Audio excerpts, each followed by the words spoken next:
Mikhail Gorbachev, the last leader of the Soviet Union, has died at the age of 91. He made it his mission to push for perestroika, political and economic reforms to kickstart the Russian economy and set the goal for glasnost, more openness and transparency. He oversaw enormous changes, namely the breakup of the Soviet Union in 1991 and the end of the Cold War.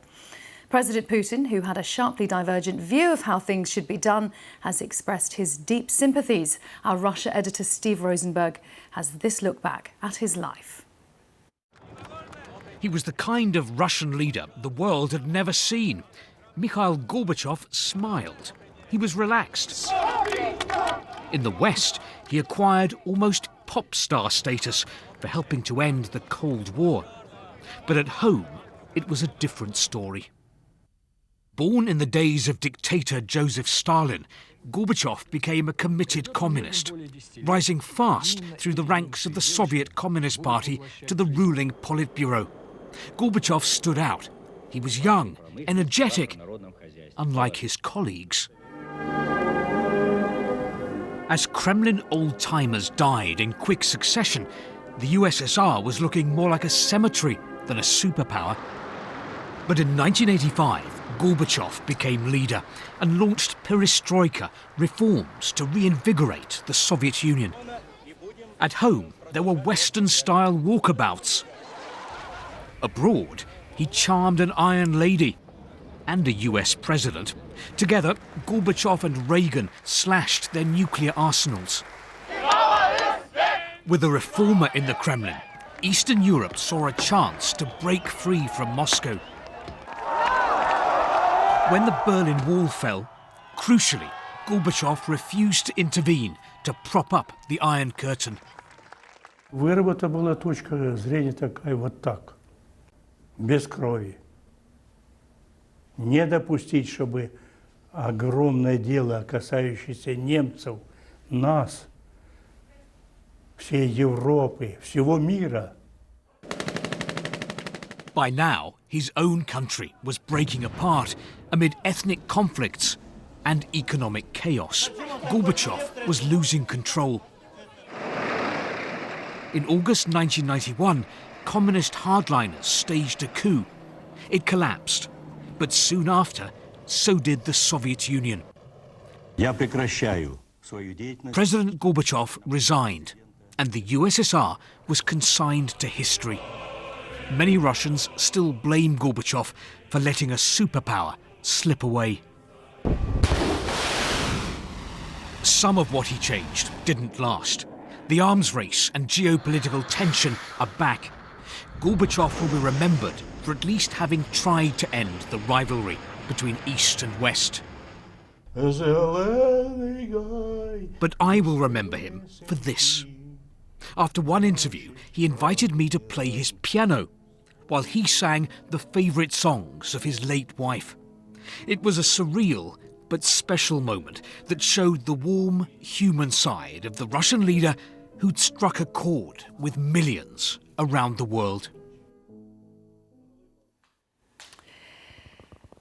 Mikhail Gorbachev, who has died at the age of 91. Well, let's go to Moscow now and speak to Steve Rosenberg, our Russia editor. And Steve, a man so very different to the man in charge of Russia now. In his final years, what do we know about what Mikhail Gorbachev was thinking about the direction his country was taking under Vladimir Putin?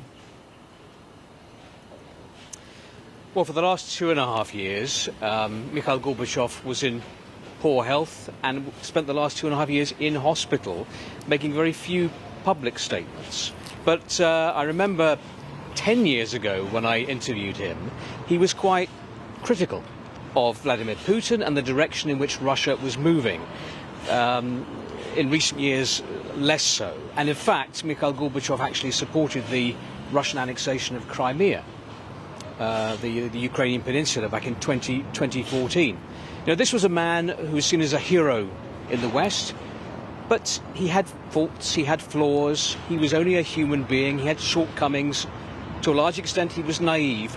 But I think a couple of things set him apart from other Soviet officials and bureaucrats and leaders we'd seen before. And that was his humanity. He was a very warm, personable kind of person. And also, he had this desire, this urge, to try to make the world a safer place, to do what he could to end confrontation between East and West. And he achieved that. You know, together with the American President, Ronald Reagan, nuclear disarmament went ahead, the Cold War ended. But, you know, Mikhail Gorbachev hadn't set out to destroy communism or destroy the Soviet Union. Those things happened. Right? He lost control of the reforms that he started. He wanted to reinvigorate the Soviet Union. It didn't work. And in the end, he was left without his own country. And that is why many Russians have never forgiven him for the disintegration of the Soviet Union.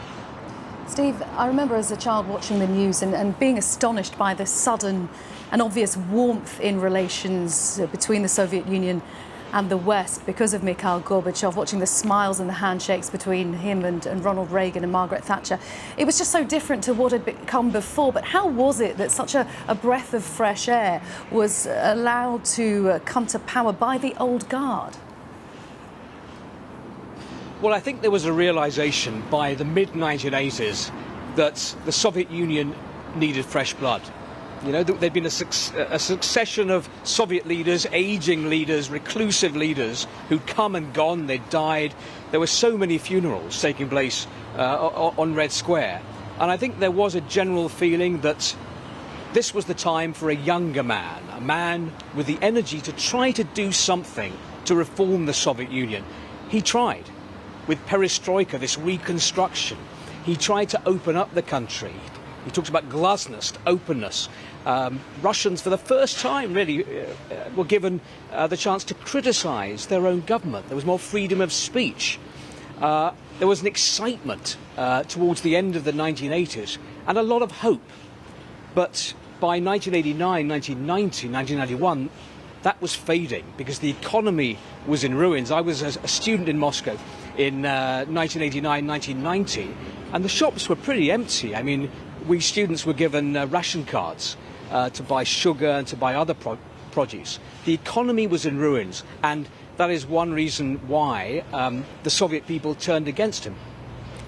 Steve, thank you very much. For now, Stephen Rosenberg, Moscow, Russia editor. Good to talk to you.